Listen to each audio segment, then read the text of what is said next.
Getaran dan gelombang untuk fisika 10 RPL. Sebelumnya pernah dengar nggak sih kalian tentang seismometer? Pernah lihat nggak sih alatnya itu seperti apa? Nah, seismograf atau seismometer adalah alat yang digunakan untuk mengukur getaran yang dihasilkan oleh gempa bumi. Alatnya kayak gini. Yang pertama ada alat yang digunakan ketika gerakan tanah vertikal, yang kedua ketika gerakan tanah horizontal. Bedanya apa? Bedanya kalau gerakan tanah vertikal dia menggunakan pegas, kalau gerakan tanah horizontal dia menggunakan pendulum atau bandul. Bandul itu benda yang dihubungkan dengan tali. Gimana cara kerja seismograf? Mari kita simak animasi video berikut ini.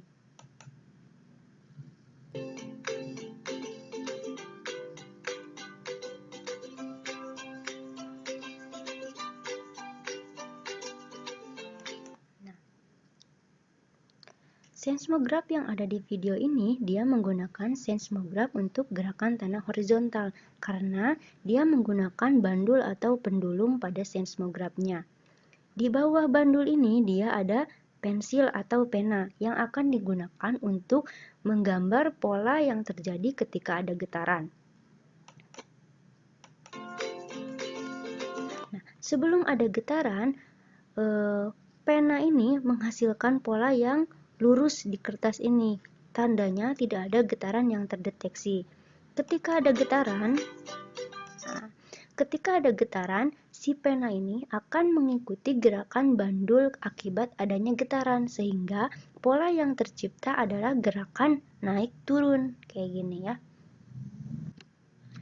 Dari tadi kita ngomongin getaran. Sebenarnya apa itu getaran?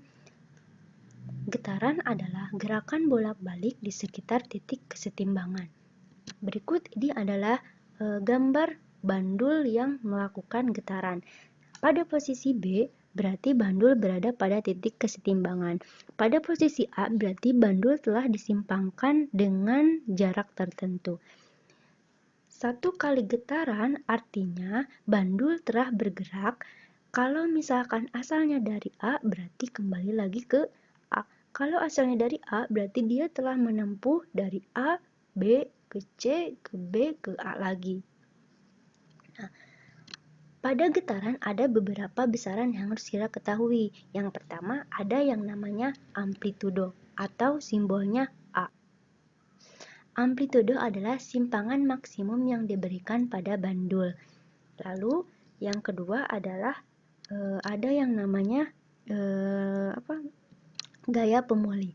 Gaya pemulih adalah gaya yang selalu mengarah ke titik kesetimbangan. Jadi ketika di posisi C atau di posisi A, maka akan ada gaya pemulih yang selalu mengarah ke titik kesetimbangan, yaitu ke titik B. Selain amplitudo dan gaya pemulih, ada juga besaran yang namanya periode. Periode adalah waktu yang dibutuhkan suatu benda untuk melakukan satu getaran penuh dengan rumus T sama dengan T kecil dibagi dengan N. Untuk memahami periode, mari kita lakukan simulasi virtual berikut ini. Ini adalah bandul yang ada pada virtual lab yang bisa kita gunakan di laptop atau di komputernya masing-masing. Pada posisi ini berarti bandul sedang berada pada titik kesetimbangan. Nah, untuk mengecek berapa periode bandul ini, berarti yang pertama harus kita lakukan adalah memberikan simpangan pada bandul. Karena yang ingin kita cari tahu adalah waktu yang dibutuhkan untuk satu getaran, berarti kita akan melihat berapa waktu yang digunakan atau yang diperlukan si bandul ini untuk bergerak dari sini kembali lagi ke sini. Kita coba ya.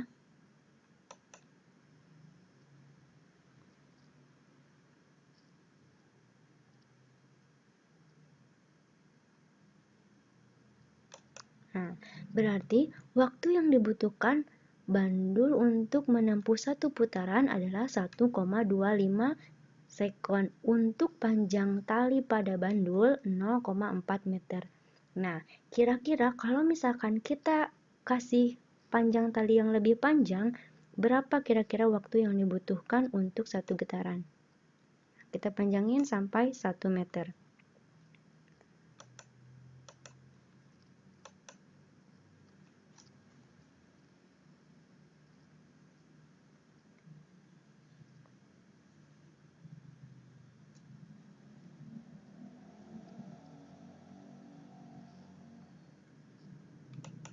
Nah, ternyata waktu yang dibutuhkan untuk bandul dengan panjang 1 meter memerlukan waktu yang lebih lama. Kalau tadi untuk panjang 0,4 meter waktunya 1,25, sedangkan untuk panjang bandul 1 meter waktunya 1,98. Artinya, makin panjang tali yang digunakan pada bandul, maka periodenya akan semakin besar. Selain panjang bandul yang bisa kita ubah, kita juga bisa merubah gravitasi. Gravitasi yang akan kita gunakan misalkan kita ubah makin besar.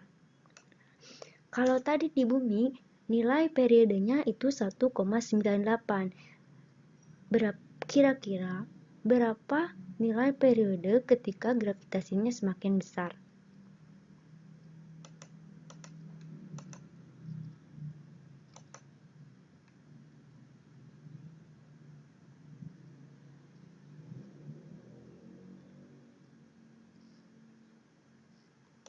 Nah, jika kita bandingkan ketika gravitasinya semakin besar, maka nilai periode pada bandul malah akan semakin kecil. Artinya, makin besar gravitasi, periodenya makin kecil. Jadi, berdasarkan hasil virtual lab yang telah kita lakukan, dapat kita tarik kesimpulan bahwa makin panjang tali, maka periodenya akan semakin besar. Sedangkan makin besar gravitasi, maka periodenya akan semakin kecil. Sehingga dapat kita tulis persamaan T sama dengan 2V akar L per G, dengan L adalah panjang tali dan G adalah percepatan gravitasi. Besaran yang selanjutnya adalah frekuensi. Frekuensi adalah banyaknya getaran tiap selang waktu dengan persamaan F sama dengan N per T. Jika kita perhatikan rumus T dan F, rumus frekuensi dan periode memiliki rumus yang hampir sama, hanya dibalik saja. Jika T sama dengan T per N, kalau frekuensi F sama dengan N per T, sehingga semua kesimpulan yang ada di frekuensi adalah kebalikan dari periode. Nah, kalau di periode, makin panjang tali, periodenya makin besar. Sementara kalau di frekuensi, makin panjang tali, frekuensinya malah semakin kecil. Lalu, untuk percepatan gravitasinya, makin besar gravitasinya, frekuensinya malah semakin besar. Berbeda dengan pas di periode. Makin besar gravitasi, periodenya semakin kecil. Sehingga dapat dibentuk persamaan F sama dengan 1/2V akar G per L, dengan G adalah percepatan gravitasi dan L adalah panjang tali. Contoh soal. Sebuah bola bermassa 20 gram digantung pada bandul, lalu bola ditarik ke samping dari kedudukan setimbang, kemudian dilepaskan. Jika panjang tali adalah 0,5 meter dan percepatan gravitasi bumi 10 meter per second, tentukanlah nilai periode getaran tersebut. Yang diketahui berarti yang pertama massa 20 gram, lalu panjang tali 0,5 meter dan percepatan gravitasi 10 meter per second. Yang ditanyakan tentukan nilai periode, berarti yang ditanyakan adalah T-nya. Nah, lalu tinggal dijawab menggunakan rumus periode. T sama dengan 2V akar L per G. Nah, lalu kita tinggal masukkan angka-angka yang diketahui, dimasukkan ke rumusnya. T-nya ditanyakan, jadi tulis lagi T, 2V, V-nya diganti dengan 3,14, L-nya diganti 0,5, G-nya diganti 10. Lalu dioperasikan, yang di dalam akar itu 0,5 dibagi 10 hasilnya 0,05. Lalu tinggal dioperasikan lebih lanjut, 2 kali 3,14 hasilnya 6,28 dan akar dari 0,05 hasilnya 0,2. Jadi T-nya itu hasilnya 0,381 sekon.